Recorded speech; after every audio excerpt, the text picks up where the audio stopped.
আপনাদের মাধ্যমে প্রিয় দেশবাসীকে প্রথমে ধন্যবাদ জানাই যে দীর্ঘদিন পরে দুইটা নির্বাচনে একই দিনে অংশগ্রহণ করেছে। একটি গণভোট আর একটা সরকার গঠনের জন্য ভোট।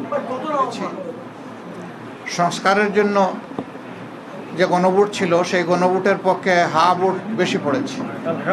এই জন্য আমরা দেশবাসীকে আন্তরিক মোবারকবাদ জানাই। যদিও অফিসিয়ালি এটা ডিক্লেয়ার করা হয় নাই, শেষ পর্যন্ত কি হয় সেটা আমরা দেখার অপেক্ষায় আছি।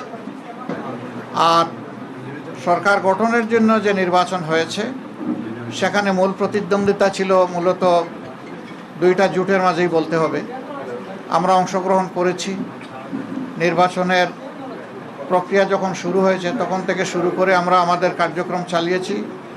আমাদের যারা প্রতিদ্বন্দ্বী ছিলেন তারা তাদের কার্যক্রম চালিয়ে। স্বাভাবিক একটা নির্বাচন যখন হবে সবাই জিতবে না, কেউ জিতবে কেউ হারবে, এটাই গণতন্ত্রের সৌন্দর্য।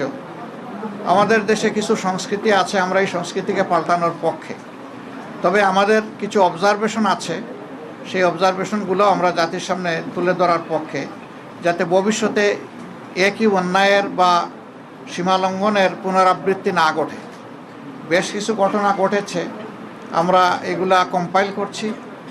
আমরা আমাদের পরিসরে আবার বসবো। আজকে তো এই পরিসরে আমাদের বিস্তারিত আলোচনার সুযোগ ছিল না, কারণ এখন পর্যন্ত বেশ কিছু আসনে আমাদের জানা মতো আমরা এগিয়ে আছি এবং গণনাও কমপ্লিট।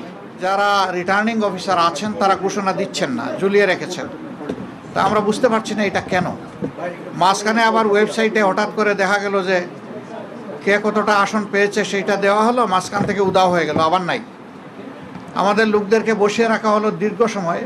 এই একটু আগে ওনারা একদম প্রথম পর্যায়ে 10টা 12টা কেন্দ্রের যে ফলাফল সেগুলা ঘোষণা করা শুরু করেছে, সেটা আবার বেসরকারি।